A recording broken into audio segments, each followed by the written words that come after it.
Hi there, everybody. I'm Carson Grubaugh. Welcome to Living the Line. Sean couldn't be with us today, but I'm very excited about the guest we have. We have Tommy Masturi, whose work I've been really diving into deep. Tommy was kind enough to send along a whole stack of books, and I'm just fascinated by your work and the stylistic variety you bring. So thanks so much for joining us, Tommy. I'm really looking forward to this. Yeah, cheers. So I think like the first thing that I want to know is just can you give me and the audience a bit of your background in art, and how that led to working in comics and things like along those lines?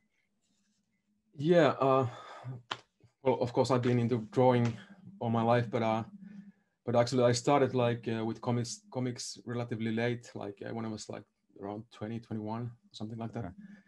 Before that, I was just a reader, so I was involved with fanzines, but they were about music mostly. So, but how I ended up drawing was actually because of the 80s computers. So I started to draw with this Commodore 64 first, and then later on paper. But then with comics, I tried something when I was a teen, but it never really worked out. So, but when I went to art school, I met some some people who made fanzines on comics, and then we started our first anthologies, and I kind of like ended up editing some of them because I had this fanzine background, and then I edited like 10 magazines that turned into big books, and Okay. it took like 12 years, and then I started to work on bigger projects and my first graphic novel and all that, and so and when I got like a couple of deals abroad, then I decided I will focus only on comics, and that was already when I was like 30. So, Okay, so that's like what really pushed you over is like this seems yeah, like a yeah, viable living now. yeah. But I've been always really interested in comics, so we had a like really good store nearby where I lived, not in the, I'm from countryside, so, but in the city close by. And they had all these kind of like art comics from US and Canada and middle of Europe, France and Belgium.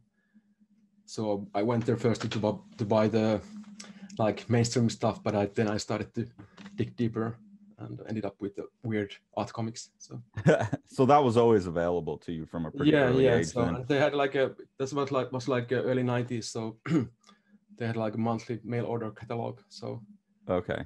catalog. So it was fun. Yeah, We you still have, just go through and order everything, right? Like I want all of it. yeah. I mean, all of my friends, they read the same catalog, and we marked what we want, and sometimes we went to the store or ordered mail by mail. That's pretty good because you got however many friends you got that many people who can buy separate things and then share them, I would imagine. Yeah, and the store they had like the name is Kukunor, by the way. It doesn't exist anymore, but everybody in this from the scene went there back then. So it was kind of like central point for everything, and they had exhibitions monthly and all that. So it's a nice place. That seems to be like a big part of what influences you. It seems to be the fact that you're working in these groups or these collaborations and you're working on these zines and even in your own art.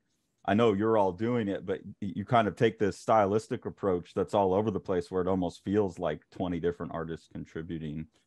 Yeah. Is that something that's been important throughout your whole career? Yeah, I always enjoyed working with in groups. That also comes from the computer world. When I started like around 10 to draw with the computer, Yeah. I had like a friend who made music, other one who made the coding, and together we made this kind of like demos, kind of like really lousy audio visual demonstrations. And I still do that. I still have the same friends in the group, so it was like Okay. group work from the beginning.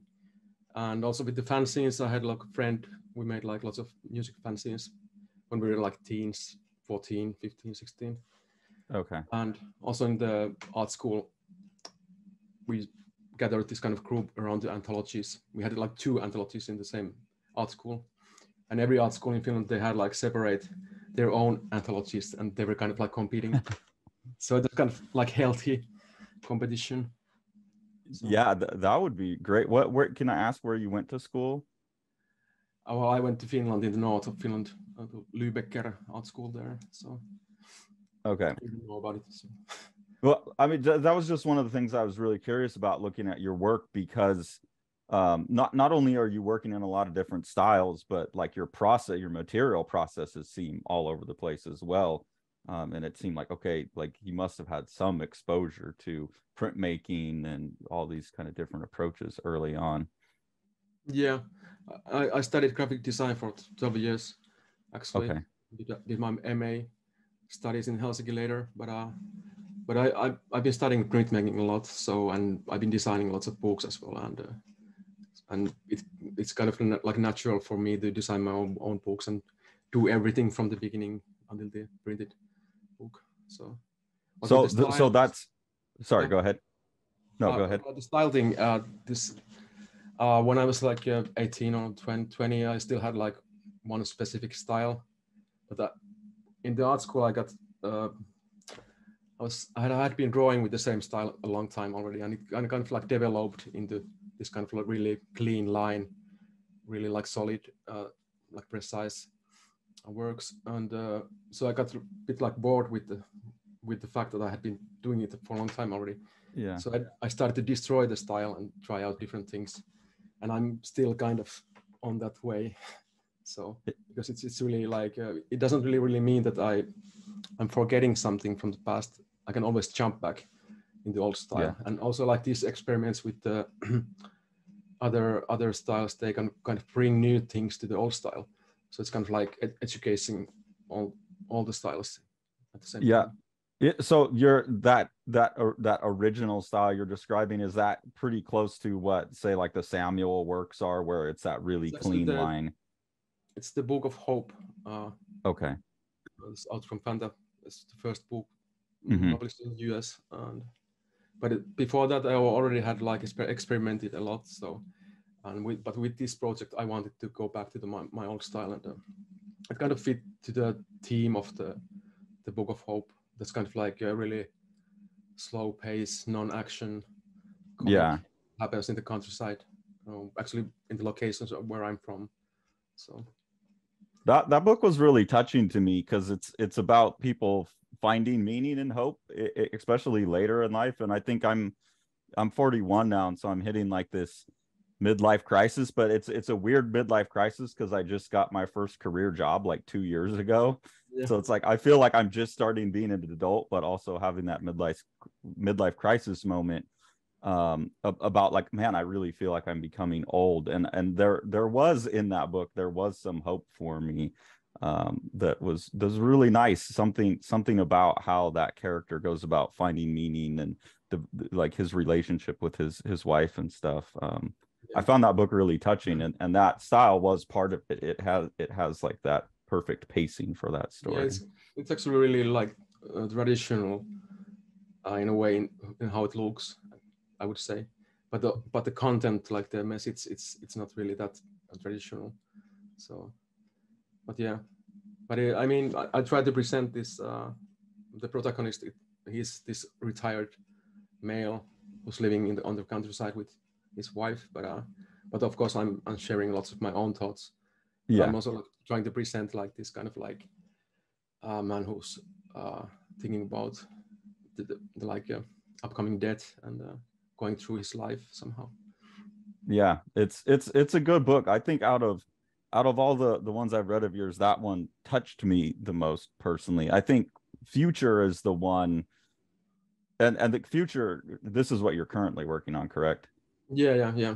That's my main work for now. And there's I'm about to finish it now. So issue 10 is going to be the last issue. Yeah. We're already preparing the book out of it. It's scheduled for 2024. Okay. Yeah, I'm looking forward to that, because I think it makes sense that this is your most recent work, because I really feel like it's taking everything that I've seen in your work and then really A, ramping it up, and B, making use of it in an even more powerful way than you have before. Like all of that style play that you do, like in Anthology of Mind. But in Anthology of Mind, it feels very just like, okay, scattered, like each story is its own thing. Yeah, it's a but collection. I really, yeah. Sorry, go ahead. The Anthology of Mind, it's a collection of from 20 years. But it's I selected the works myself. But it's kind of like preparation for the future. And I mean, people who read Anthology of Mind and the article in the end, they maybe understand why I ended up in future. Yeah. The solutions I made there. So. Okay, before we talk about future, can you talk about that essay at the end? That was one of the more, I don't know, interesting things. It was when I think about style, and I really like to switch style quite a bit as well, but I always think about it in terms of just like, I have more tools in my toolbox available to me now. Like I can steal from other people and steal meaning, but your essay presented like a very different kind of impetus for switching styles a lot. So if you could explain some of that for the audience, that would be great. Yeah, well, of course, style it's like a quite wide, abstract thing, but I mean, there's lots of like, I would say like it's kind of like part of the language, how you speak to the reader in comics, for example. Yeah. And it's like different styles they like gain attention from different people, because I mean like some of my work is bit more mainstreamish, but some is really like really art comics, and I know that the art comics people don't read the mainstream works I do, so it's kind of like I have like separate audiences a bit. Yeah. Some do read them all, of course, but anyway, so I think for me the style it's part of the message. So in a way, when I have an idea what I should do, then I start to develop style around this idea, and I'm thinking about to whom I'm speaking actually. Okay. And this kind of things, but I mean, in general, style is usually people end up with style because of some kind of reasons they don't actually decide them by themselves. So, for example, like people want to be part of something, some scene, like a punk scene or art scene or whatever, and they create their own style that's like accepted there. And also like for a long time, like in the art schools, they've been teaching you to like stick in the specific style, to create like a brand out of yourself. Yeah. And that's not really like how I see art, because for me art is more like about the change and to be able to surprise people.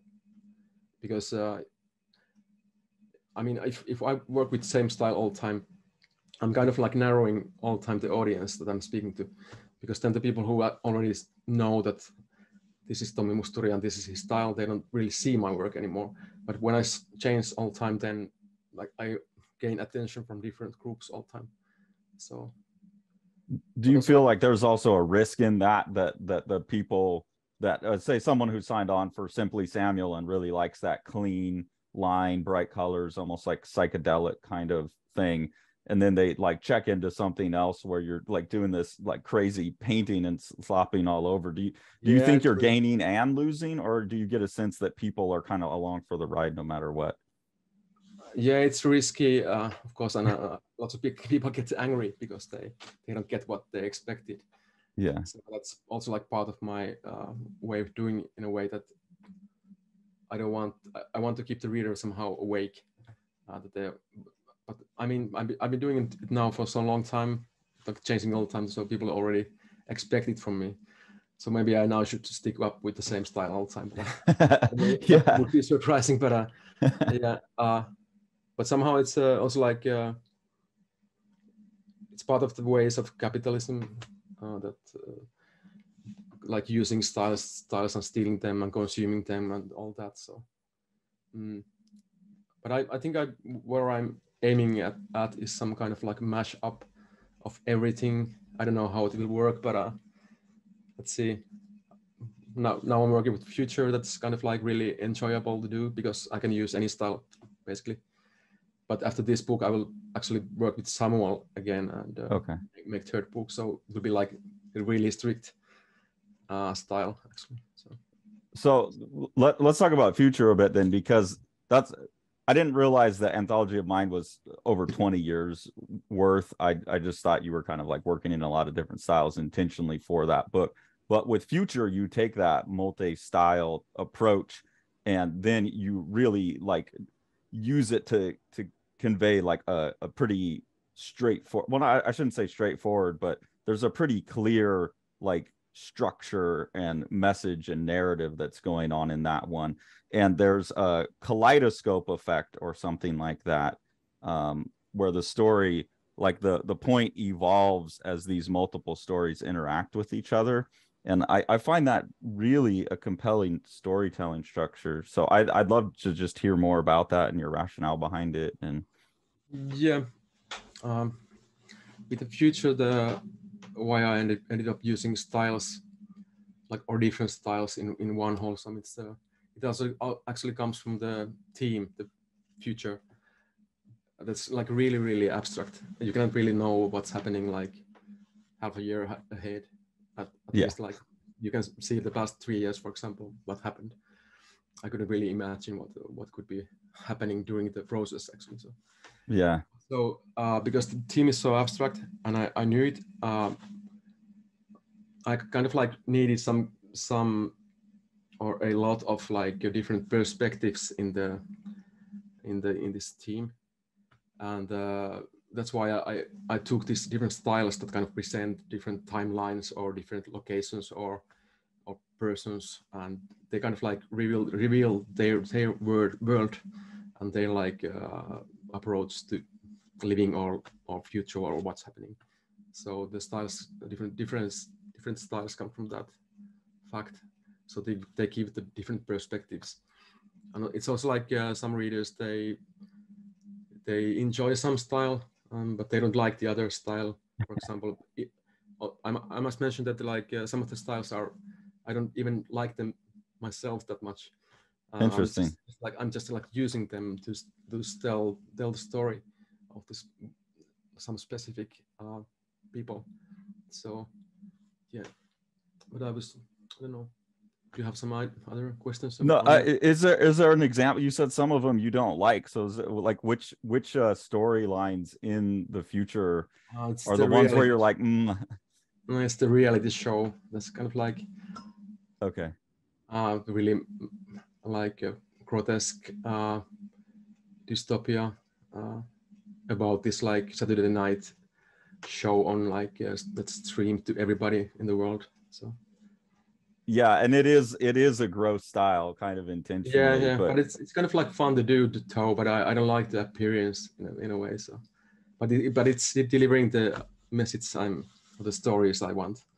So yeah, yeah, that's the thing that really struck me about the Future book is the reading experience was strange, and I have a hard time imagining like reading issue 1 and then waiting for the rest to come out. I think I had the benefit of reading them all like together except for issue 10, which hasn't come out yet, because I was still like, I had just read Anthology of Mind not that long ago, and so I went into it thinking, okay, this is like it's kind of similar thing, a bunch of short stories. And it took me about to issue 3, I think, to really go, oh, okay, I'm seeing these repeats now, and then I'll see like, oh, this story links to this story, or this character, this AI character that's answering questions in the back, this is the story of them being created. And that's what I mean about this kaleidoscope, is that it kind of keeps unfolding itself for you as it goes. yeah, And yeah, yeah, it takes a couple issues to get that, yeah, but that's kind of the fun of it too. yeah. I cannot read it myself, so actually I started it like almost 10 years ago, but I was just back then I was just collecting ideas and using this as an excuse to watch all science fiction and read all books I wanted to read, but it was fun, and yeah, I was kind of like tuning my head to the idea of future or what it could be. Uh, yeah, but I like it's really like fun to do, as I said, because I mean you can imagine if I would work with one style for 5 years growing, it would become like really like work. But with future, I can jump to another style and even develop the styles like along the way. So Yeah, that's one of the things that drives me too, is I think just my personality is I get bored, and yeah, it's yeah, like, I okay, get. I've solved that problem. I want to solve another problem now, and each new style is like a new problem to solve, some Yeah, technique to figure yeah, I out. get easily bored. I've noticed that. So. And I mean, with art, any art, I think you can quite easily see in the result that if the artist is bored with the work, Yeah. it's becoming like work only. So I'm trying to keep myself awake in a way. So. And it seems like you're trying to use your art to solve problems for yourself. Would that be accurate to say? Maybe with some more books, I would say I think it's the most personal of my book like projects. But with Future, I've used a lot of like ideas and some kind of scenes and persons from like real life or what I read online, for example, on some right-wing like mediums or whatever. So I'm kind of like utilizing this kind of material from basically anywhere and combining it together. So with someone it's different because there I'm kind of like taking some things that make me wonder in life, and I'm trying to explain them through the like short stories. So it's totally different approach to comics. You said you've been working on this for 10 years, so I imagine has there been anything during that time where you're writing something kind of because the book is like kind of a Black Mirror or something like that, where you're looking at possible different futures. Yeah. Has there been anything where you feel like it has come true since you've written the story, or like any kind of eerie? Well, I think it's the future is surprising me all the time. So, I mean, I try to present like wild visions, but they are not wild enough. Yeah. Because the reality is actually much more wilder. So, yeah. But I think the same thing happened if you know the 2000 AD from the British magazine from the 70s and later on. I think they also like try to present the wildest like dystopias and utopias, but almost all of them became true like quite shortly. So they were not wild enough in a way. But yeah, like the police state kind of view of Judge Dredd. Yeah. Are there are there things you're seeing in the real world that I think that was where I was leading is in all those predictions where you feel like you got not wild enough?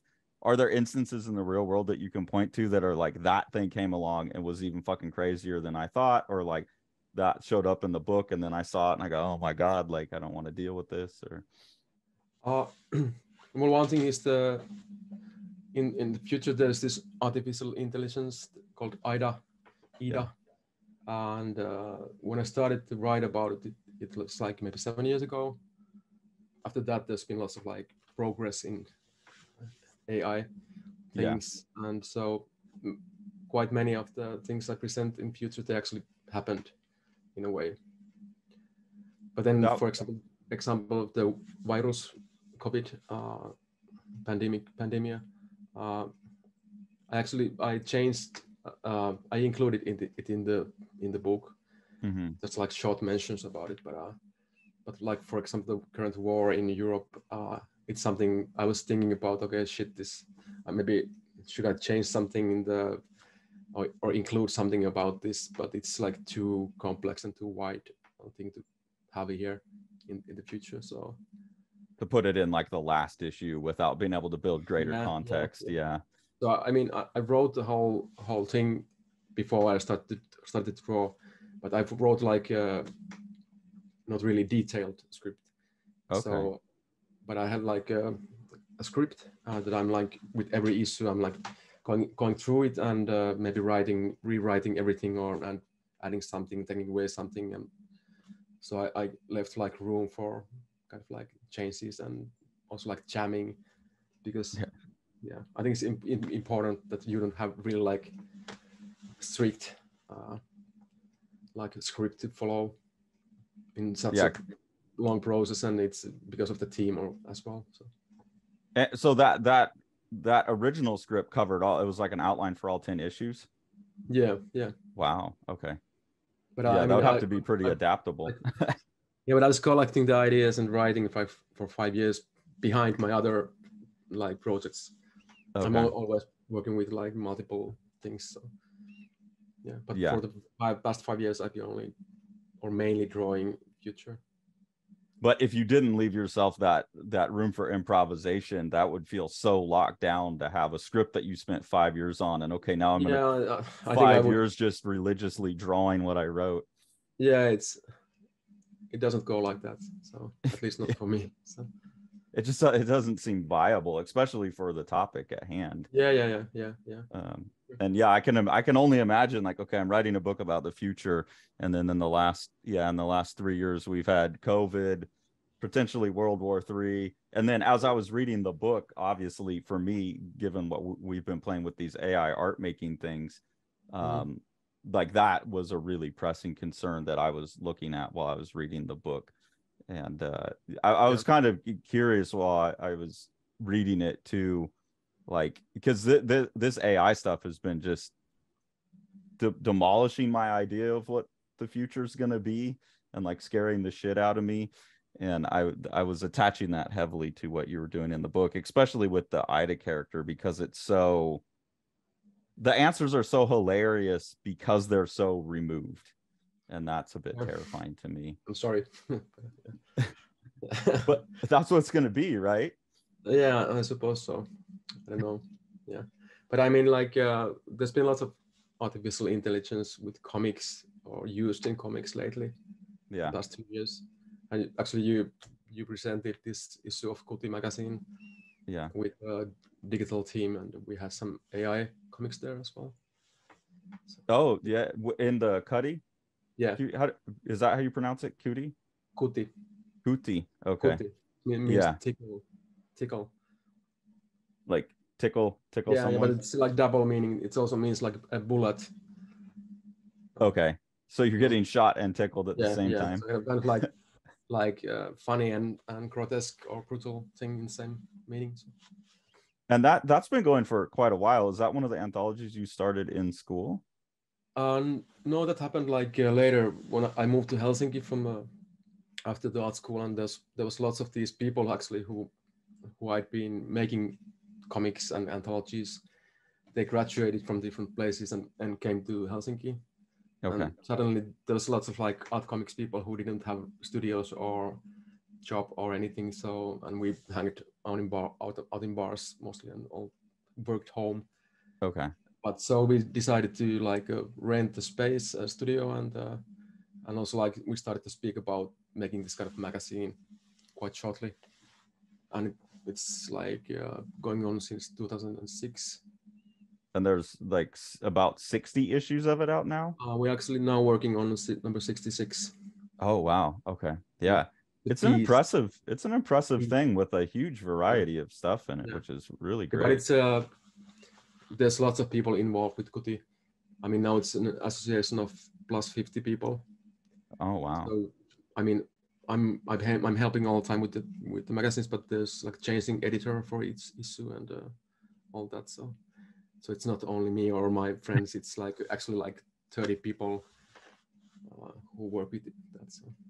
Well, that's what's making it work, though, is to have that many people and that many voices. And I was impressed with like there's like some really open call issues, and there's some thematic ones, and like even the format of the magazine, not the physical format, but like the content format is always shifting. And I found that to be really. We try to have like a couple of open call issues every year because those are really popular, and they also like give space for young, like new artists to present their work, and from abroad and from Finland. But then we have the like teamed issues, like the last issue was on Portuguese contemporary comics, and now we have the Peace issue coming out in December. Okay. And we made lots of like different teams with we had one with Alessandro Jodorowsky's 60s comics, and some. I gotta find that one. Yeah, I have a few of them, but it's from Fabulous Panicast that came out in the US as a book like a couple of years ago. But it's the book is a bit ugly because it's like a small size, and the original works are like broadsheet size. that's unfortunate that they Yeah. published it so small then. Yeah. Actually, we got rights to the whole thing. We only published like 30 pages, I think. But there's lots of that stuff, and it's really great. So I hope somebody will publish it as in broadsheet size someday. At the appropriate size. Why was the decision to not publish the whole thing? Because Kuti, it's a magazine with specific like page amount. So okay. So we, but it was published in Mexico, like as one page stories in the newspaper. So yeah, it didn't really like affect the wholesome somehow. Yeah. But if you've got did you get the right, if they publish it here in English, were the rights for like an English version, or was it the bilingual version like you do in Cuddy a lot? It's bilingual, what we did, but we contacted the US, the publisher who had the rights, and they gave us permission to have like subtitles in English. Wow, that's impressive that they're willing to play like that. It's a non-profit organization, okay. So we're not really making money with that. So it's more like, and we also gave them like a free full page ad. Okay. Yeah. If you want to read the rest of this, buy the book. Yeah, that makes sense. Yeah, that's something that I've noticed in a lot of your work, is it has a what's the word? There's like some revolutionary aspects to a lot of what you're doing in future, some of the issues of Cootie. Can you talk more about that, like how that manifests in your work, and how you think that work can impact the world? Well, for myself, I think it's I've been always interested in like developing comics in general. Like I'm quite curious person in a way. So, and also like this happens with the styles, that I want to develop the styles and go further all the time and find something new. But this also comes from the fact that comics it's quite like a new art form. So you can still find new things there and new ways of do the narration, all that. So, but like the anthology, I edited like early, or like late 90s and early 2000. It's called Clemp, and we made like 10 issues, and it was mostly, it started like as a quite traditional art school fanzine, but it soon like turned into a bit experimental thing.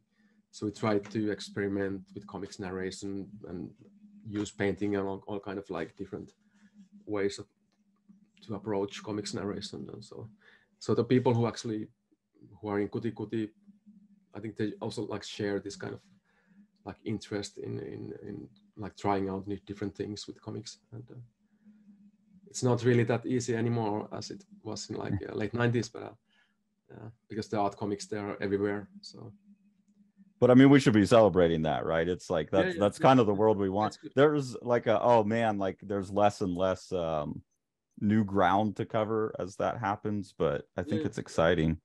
Yeah, but remember like when we in Kuti Kuti, we went to the big festival of Angoulême in France, the biggest one in Europe, like the first time, like early 2000, and we had like really colorful publications, everything. And the traditional French comics back then, they were like black and white. So our stand was like really standing out from the rest of the stuff. And all the people came there and like wondering, what's this colorful stuff? But if you go there now, or like the past 5 years, everything is really colorful. So it's difficult to find black and white stuff there. So I've seen a lot of stuff too. It seems like people are moving away from using black at all anymore. And a lot of people are like dropping line work out and putting in color. And I really do feel like that's pushing comics into a visually more sophisticated area than just everyone being stuck with line work and then like a coloring book on the line work. Yeah, it's also like because of the risograph came in, and like so many people are using risograph to make books. So the way of making printmaking it's affecting the results. Yeah, appearance. So. That's a technology that I only really got back in. I've always I've always followed comics, but I've only had the money in the last 2 years because I finally have a job to like really go and buy up a bunch of stuff. And the Risograph was something that I hadn't seen until the last couple years. And that really like, yeah, I could see it because it opened up things in my mind, and I can see why it's opening up like production issues in other people's minds that we've never thought about before, like the possibilities of production. It's perfect for fanzines because you can make small amounts and do reprints without any extra cost and all that. So, I mean, if you do a book in traditional offset printing, for example, you have to make like 300 to 500 minimum. Yeah. And that's a lot of books. And if you want to do like a reprint, you have to again do like 500 or something.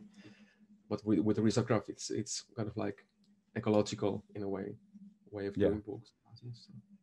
And it just seems like with the ability to like switch out these inks and stuff like that, it's like, okay, we can do a 4-color print, but we're gonna have like lime green as one of our primary colors, and that seems to have the colors are more intense, and it gets close to serigraphy actually. So there's lots of pigment. Yeah. You must be pretty capable with like pre-press stuff in Photoshop as you're preparing your books, because you're doing so many different styles. I would imagine that they each need their own kind of treatment digitally to get them ready for press. Yeah, but I draw on paper mostly. Okay. I mean, of course I do some coloring with Photoshop, but yeah, but I work with books and print design all the time, so I don't really have to think about it much. So but it's funny, I've been making books for so long that actually when I'm mixing colors on paper, I'm thinking in CMYK how to mix the colors. It's over the last year and a half, 2 years of doing this channel and working with Sean, who I wish could have been here today. I think you guys would have had a lot of fun production stuff to talk about. I've been thinking about the book more. When I went into making Strange Death of Alex Raymond with Dave Sim, when I first started working there, I was still coming out of like I'd been a fine artist for 15 years. I just quit comics and gone painting. So I was thinking about my drawings of like, they have to be on the wall. So there were pages that would have like what should have been a statted image like 16 times, and my dumb ass sat there and redrew the same picture over and over. And I'm learning to think more towards the book. And like you're saying, you're mixing those colors to the book. And that's such a weird, different mindset than this is going to be on a wall and it has to look good as original piece of art. Or maybe even the idea that I'm going to do like things on 5 different pieces of paper and bring those together digitally, and that the art is the book and not the thing on the wall. That's a lesson I'm having to learn. That's a curious one. Yeah. It's also like a problem. I mean, because I do painting on fine art stuff every now and then. So when I start to paint, it quite easily turns into some a bit like printmaking. I'm starting to think about like layers and all that kind of stuff, even though I just should just like paint. So I have to like keep myself kind of aware that I'm not making a book now. I'm just painting. So, yeah. Well, I mean, painting's very much about layers too. So that of course, works. I mean, not really solid layers. So. Yeah, kind of different than like a screen print or something. Yeah, for sure. Is there? I have one more question about future, and then I wanted to ask about Samuel. In the future, is there one of those, like, it seems to me that Sintra is kind of your one where you're presenting where you hope the world goes. I could be wrong about that, but it seems that that's like the hope or the wish or the dream, and the other ones are kind of like the worry. Are there ones in there that are more troubling to you, and potential futures that are more exciting to you or more hopeful to you?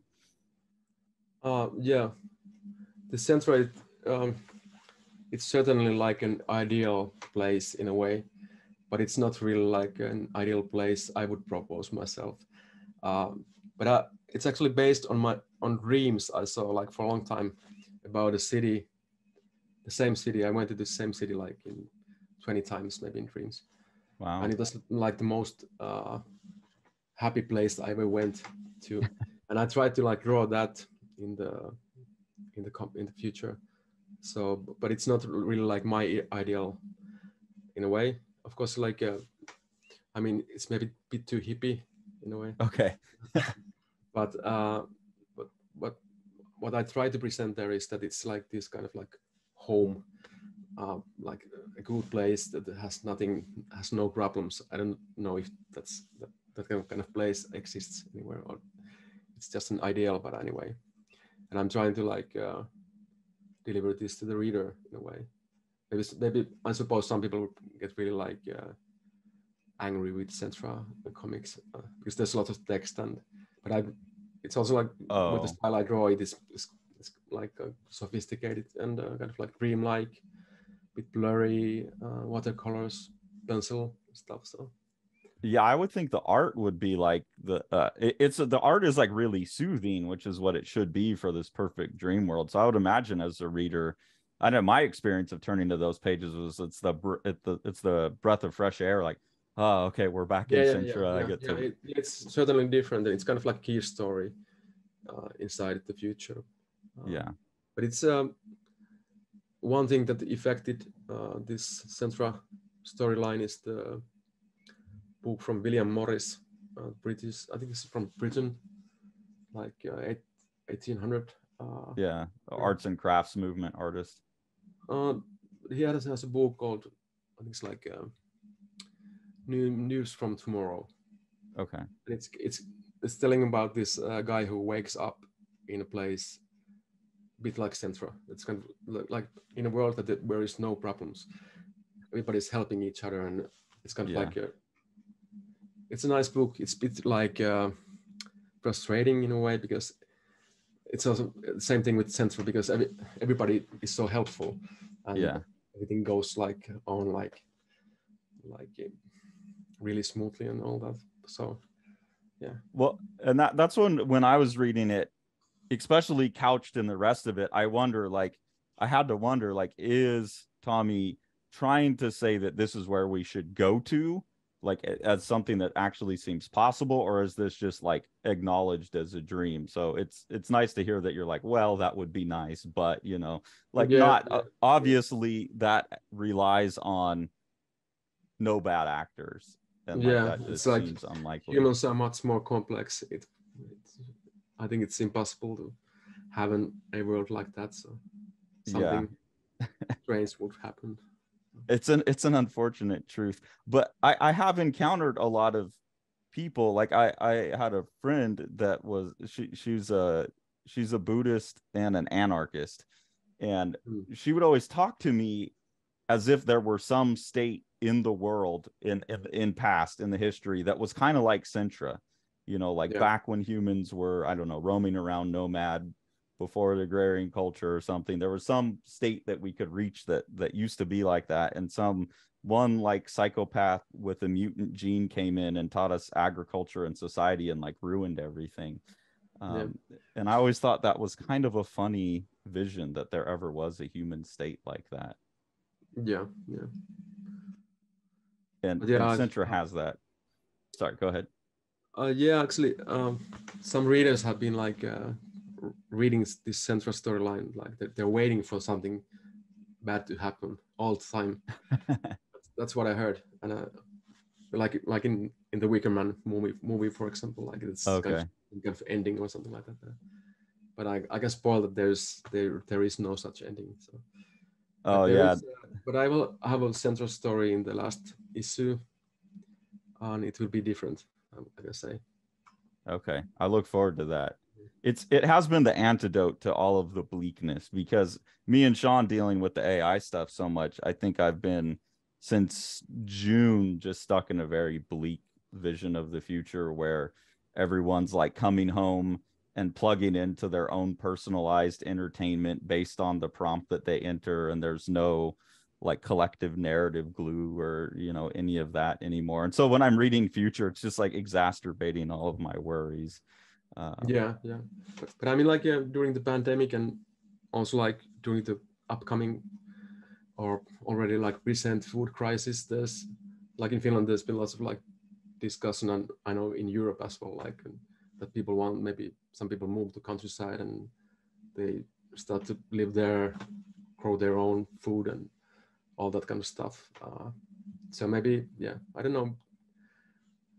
It's really difficult to predict future what happens actually, because I mean, of course, in Finland, it's Finland is mostly empty land, agriculture, and that has been like past 20 years. It's been like ending.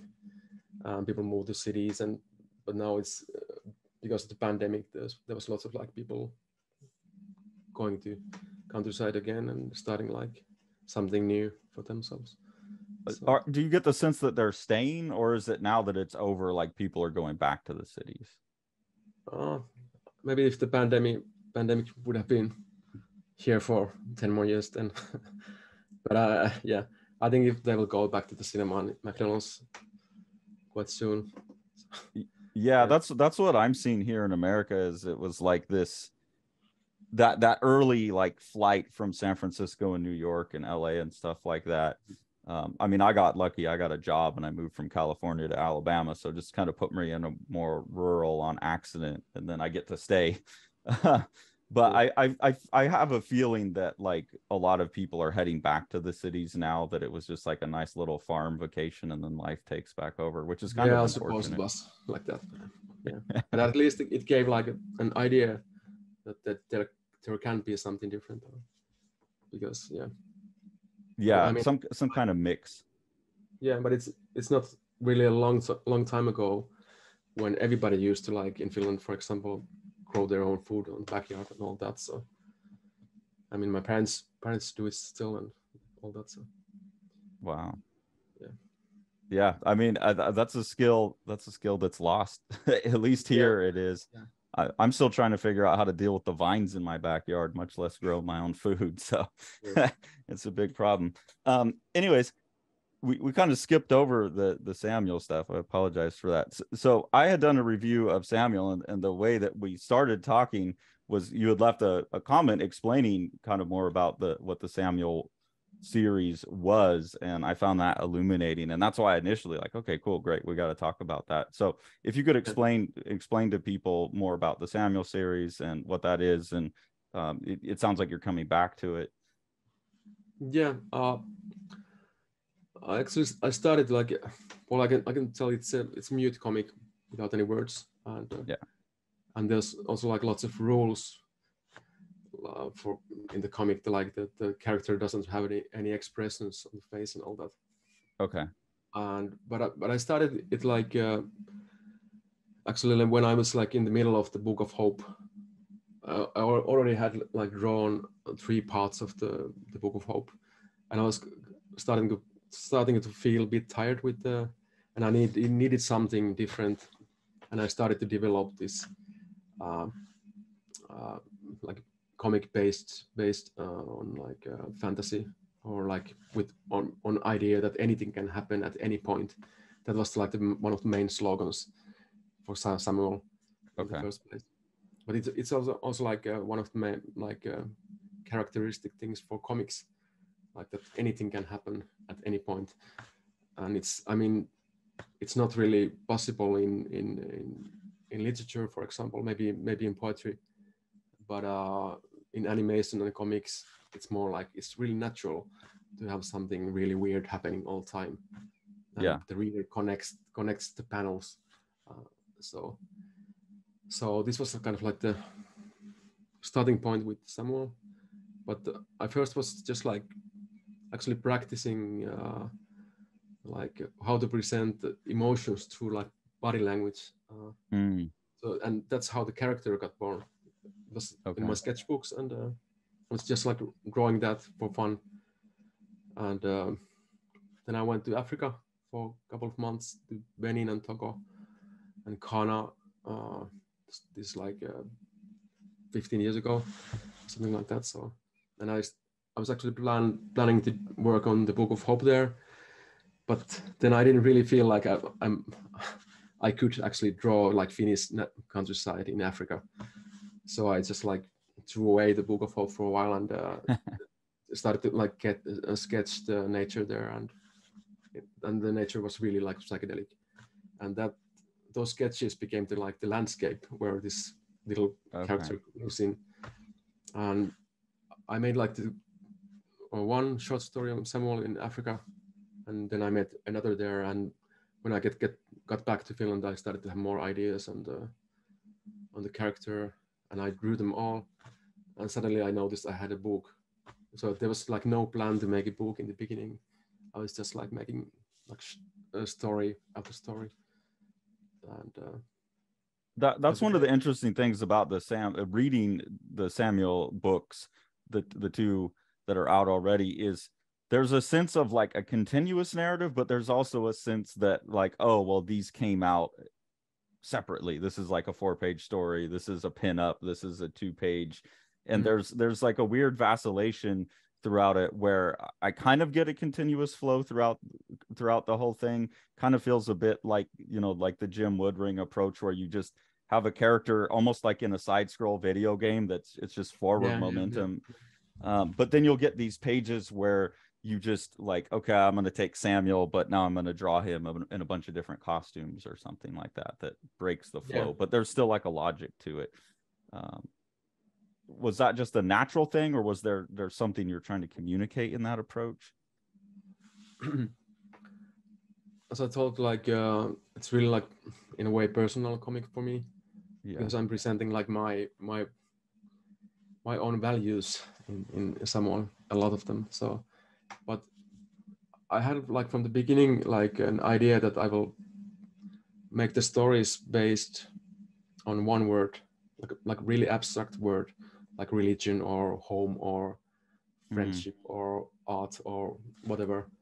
And I had this like one word, and then I created like one short story around the word, kind of like explaining something about this abstract theme. Okay. I'm not really like aiming to present the truth or something like that, because I don't believe in truth in a way. So I'm kind of like giving one short story like perspective through Samuel on this specific theme, like religion or home, for example. So that's how I still like work with all the stories I make with Samuel. So I start from one word, then I'm actually like, I know this, I'm thinking about it, what does this mean, and then I build story around that. So is the process for picking the word automated, like, or is there like you just kind of, okay, I want to talk about this thing now? Well, there's been like different ways. It's mostly like things I start to wonder about, then I just write them down, and in the end I have a big list of things that I should make a story about. But sometimes I make lists. I'm a fan of lists, so I just write down like really abstract things, and sometimes I pick this one word that really gains my attention, and a story starts to build around it like immediately. So, but Samuel is really like free form comic, so there's like, even though I have really strict rules with that, because the drawing is really mathematic, the line is really like specific, colors are really like precise and all that. But I still leave like lots of jamming inside the actual comics. Yeah. So, and how I start the stories, I still have like many ways actually. It's interesting that you talk about rules on that project, because when we talked to Jim Woodring about his new book, The One Beautiful Day, he was talking about that he has rules for his Frank work, and that he broke the rules, and that ruined the story. And then like what he's doing now is he had to like, okay, I got to start obeying the rules again, so I quit being punished and the story works again. Like, do you think if you broke the rules on Samuel, like it would ruin it? Are they that essential? Well, I've been trying to, with the second book, I tried to break some of the rules I had in the first book. So okay. With the third book, I will try to break more. And I have like an idea for the fourth book as well. So maybe in that I will break everything. But okay. I would like to make him speak actually at some point, but that's maybe too much. I don't know. Too far. Yeah. But let's see. I mean, I think because the books of Samuel, they're like 160 pages both. It's been out, and they present like really like wholesome in a like a package of. Yeah. So I think at some point in such a long book, I need to have some kind of like crack or break, and that's what I'm thinking about it, because the reader gets really adjusted to the ways I'm presenting the stories and all that, and I don't want him or her to feel really too comfortable with the stories. So Yeah. yeah. So I'm thinking about how to like kind of like give a Yeah, that seems, given the rest of your work, you seem much more restless with rules. Like, that's so surprising to me that there's rules behind it almost because of how but you talk it. they're not limitations. I mean, because Yeah. I think within the rules I can do anything. So it's just like a frame I'm working on, and it keeps me more focused on the like content in a way. So that's how I feel. Well, And yeah, because you need some constraint, right? Like, yeah, I suppose when I'm working alone, so there's nobody to tell me what to do. I need yeah, some so time. you have to narrow it to like, okay, there's some kind of rules, or else you're just staring at like the void going, I could do anything today. Yeah. But I also like it. I like the process in a way, to have some kind of process with someone. So it really helps with as I told, I have this one word and I'm basing the story around it. So, but to deliver this like kind of like story the best way, I need to be focused, and these kind of guidelines keep me focused. So yeah. Would it throw the whole thing out of whack if instead of word you had like a sentence? Let's see. I just So, yeah. Well, it's actually like I've been drawing the third book for a while, like behind future project when I had time. So I'm maybe like 30 pages drawn, but the script for the third book it's not ready. So I'm kind of like trying to figure out what I should change actually, because I don't feel like I should make like really like just another Samuel book. I need something like different. So so you say you have a script. Do you script out everything? Like, some of those seem like you would just sit down and start drawing panel by panel, or they really script it no, out ahead of time? actually I start always with only text.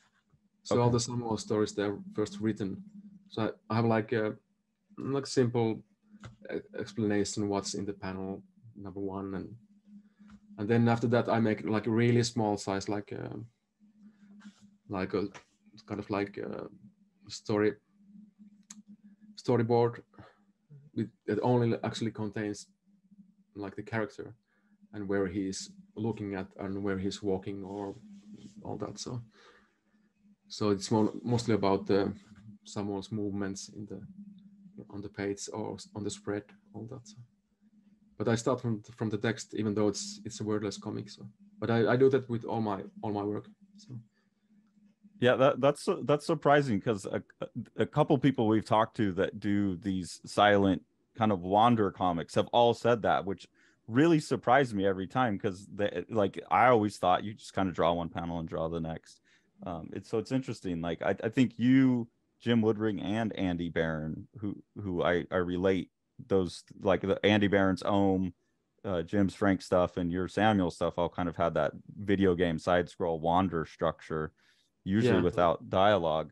But you're all doing scripts. That's fascinating. yeah. Samuel is. I've often also referred it to like video games, that Samuel can die and be reborn on the next page again. So, but Yeah, it's and you'll also have like those. yeah. But it comes to the fact that anything can happen. That there is no Yeah, rules. So. yeah, and But you'll you can you'll see have that. those big environment pages where he wanders around it, very much like a video game too, where he's on there multiple times. Yeah.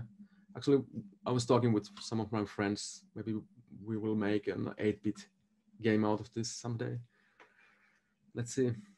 Well, that makes sense, because like, you started working with pretty much Yeah, pixel yeah, art. yeah. And I still do that.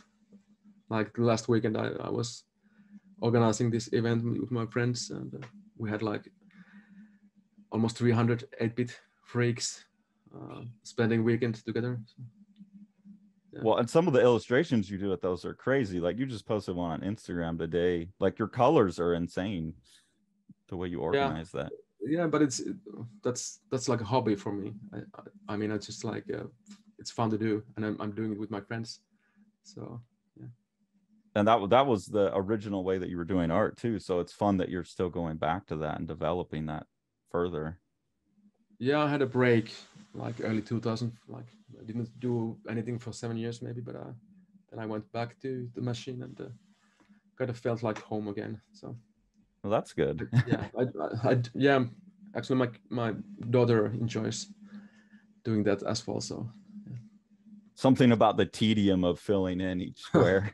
Yeah, but I mean, you can maybe see especially in the Samuel comics, it's kind of like influence from the fact that I learned drawing with pixels and with like a custom palette of 16 colors. Yeah. And really bright colors. I was using only like bright colors with those old computers. So, and that's this kind of like mathematic way of doing it. It's in Samuel somehow, even though it's not pixels. But yeah. Well, and you use a lot of like orthographic perspective and stuff like that you would see in video games. So that makes a lot of sense to me as well. Because you wouldn't be able to pull off linear perspective very well, I would imagine, on a 8-point grid. Like no, yeah. But I mean, it's also like if you try to draw Samuel like with a brush or like really like in the way that people normally draw, so it doesn't look like Samuel because actually the way I'm drawing it's really like stiff. Yeah. Like really, as I said, mathematic in a way. So I'm surprised to hear that that's all on paper. I thought for the Samuel stuff you were probably working with like Illustrator or some kind of vector program. No. Actually, with Samuel, I draw like two separate paper originals. The other one is the line work. It's like totally, if you read it black and white, you can't read it. So, but the other paper original is the shadows. So I'm actually like, this is just the way I started to do it like 15 years ago, and I'm still doing it like that. But I'm drawing the status shadows on separate paper, on light table, and then I'm doing the coloring on Photoshop and adding the shadows on the colors. And it's only then when I see how the shadows work, but that's like part of the fun actually. So it's like you'll do it with black ink basically, and then scan it and adjust it and drop it down. Okay, that's interesting. Yeah, I never would have guessed that. Yeah, it's a stupid way because it takes double time. I'm basically drawing the same image twice. Yeah. In with some pages, it's much more time wasting to draw the shadows because I cannot really like see them. I'm just like trying to figure out how this should go. So, but it's fun in a way. That's actually an approach. That's an approach I want to take. I've been seeing more and more of that, like as a spot color stuff, where people are doing that second layer, and it's something I want to play with. I never would have guessed though in Samuel because it's so clean. Yeah. But if you take a closer look, you can see all the mistakes. So. Well, I'm gonna after we talk here, I'm gonna go back. Where did how's he doing this all? Yeah, it's also like because I'm using both in Samuel and in the Book of Hope, I'm using lots of like almost repeating the panels with just like small changes, but it's always like redrawn. I never copy any background or any character. It's because I think it's somehow important that they're a bit different anyway. And usually because Samuel, even though it's really like it looks really simple the way it's done. But it's really like it takes a lot of time to actually draw it. So because I'm spending lots of time just like drawing panel by panel, like panels that there's not much happening. It's the same panel like 8 times, for example. Then I have lots of time to think about what might be going on here, and then I'm usually adding something Yeah. really small. Maybe the light is changing or something like that. So when you do that, do you like trace over the original one so that's all in place, and then like the improvisation happens in the inking, or are you like literally redrawing it from scratch? I use like table. Okay. So yeah. So you're not totally crazy. No, not yet, but but you'll get the third book. Yeah, we'll get there over time. Yeah. Yeah. We'll all be crazy. Well, I really look forward to seeing that. I'm assuming like Future 10, that's coming. You said that's up next. Yeah, it should be out early next year. Okay. And then after that will be the third Samuel book. Yeah. Okay. I'm waiting for that I can jump back to Samuel again, because it's been a long break. Are you looking forward to it? Yeah, because it's important. It's really important for me, the comic, because it's personalized also. Yeah. But because I haven't really. I mean, in Future there is some parts that the style is quite close to Samuel, but nothing really that close. So I mean, because I've done Samuel so long time, I kind of enjoy all the drawing, even though it's slow process, but it's fun. And it sounds like it's the most personal work for you. Yeah, it's kind of like alter ego for me. So okay, in a way, not always, sometimes, yeah. But like the closest to you expressing yourself rather than looking at this external theme. Yeah, that makes a lot of sense. One last question I have, that it's something I've seen across all your works that I enjoy, is you'll often do like variations on a thing. Like I think Samuel is where I see it most often, where you put Samuel and you put him in a lot of costumes, but that shows up in a lot of other books. Can you describe what that is for you? Like what that format is for you? Yeah. Well, you can, if you look at my books, all the books, you can find lots of repetition there. Like even from Samuel to Book of Hope, you can find like episodes that have lots in common. There might be almost like the same idea, but I'm representing it differently in a way. But in the second book of Samuel, there's this, for example, this episode with like male characters. First there's Samuel, then there's like Moomin and other characters, like the 6-8 pages. But the idea behind that was to present like there was a question about, well, what's masculine and what's male. Okay. Because you can obviously see that Samuel is a male character because he has penis. So I was like presenting next to him other male comic characters, and also like later on there was some like movie characters or like real life characters as well. So I was kind of like putting these next to Samuel and trying to get the reader to think that how is Samuel connected?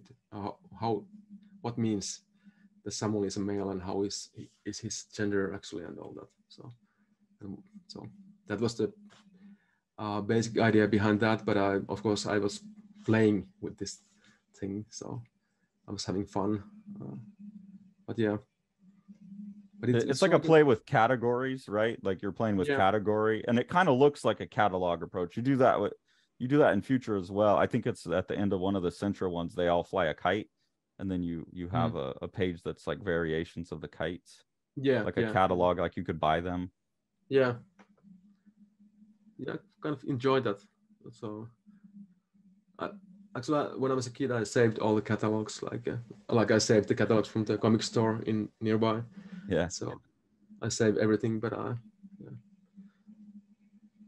don't know. It's I don't want to analyze everything I'm doing. So okay, well, there's just things that I look at and it's like, okay, this is interesting, and there seems to be a reason behind this, and then I'm just curious about it, but I won't dig on them. Yeah, but with the Samuel this specific episode, there was a reason. It was about the masculine characters. So and like Samuel in relation with them. So. Yeah. And it's, I mean, it's a temptation as a reader or going into it, like I am kind of looking like a critical analysis of what I'm reading. It's easy to go into it and try and extrapolate that stuff out. But I get from the other side too, as the artist, you're like, I don't know, I'm making this thing because I don't want to say it in words. Yeah. And it's also like, I think like lots of people with my work, they find it difficult because at some point I have like a straight storytelling with like a real story. Yeah. And on the next episode, there might be just like there is no story. There's not maybe anything. Nothing is happening actually. It's just like I'm illustrating like nothingness or like lazy time or something like that. So Yeah. this many readers, I think it's a problem from them because they expect a story, but I'm playing with. For me, that's like taking out the trash. That's like a story. Yeah. So, but many readers, they don't like find anything in that. So because like Samuel, it's really symbolic comic in a way. Like all the things Samuel does, they're like statements in a way because he doesn't have any expressions on the face. So all these actions he has, they are like they show his values in life and all that. So, like in real life, what we do in real life, that it's about us, our values. So yeah. Well, we tend to think about when we say, oh, things are in sequence, we tend to mean a temporal sequence. So it's like this happened and this happened, this. But when you're playing with like the catalog format, those are still things in a sequence. It's just not temporal. There's some kind of other like organizational structure there that are putting them in a certain sequence, but it's not like a storytelling. So that's something I find interesting, because I think one of the things that's going to expand what comics are and what where they can go is rethinking sequence and rethinking the different types of relationships so that they're not always narrative.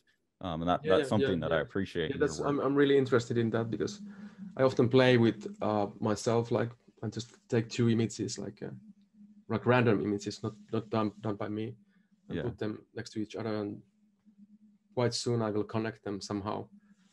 And this that's like the magic of comics storytelling actually. Yeah. The reader can, or he or she is able to connect really like difficult things and like build a bridge in the story. But I try to play with that in my works a lot. But it's certainly something that people or comic artists, they could like expand into. Like the comics in the Western world, they're quite like linear in the storytelling usually. So it could be much more like complex in a way, much more rich for the reader as well. So. Yeah, and I think it will just change over time as people get more exposed to that, like different ways of parsing out the information of the world, that we're not so stuck in like this is the only way to interpret. Yeah. But I think like in Asian comics, there's much more wild like use of this kind of like connecting different things in comics, like with like really not really explaining why there is different panels, and they just like believing that the reader can connect everything. So I think we should try the same. Yeah, I agree, absolutely. And I think that's part of what's making your work so exciting for me, is it's going into these not entirely new territories, but you're really taking different approaches on them.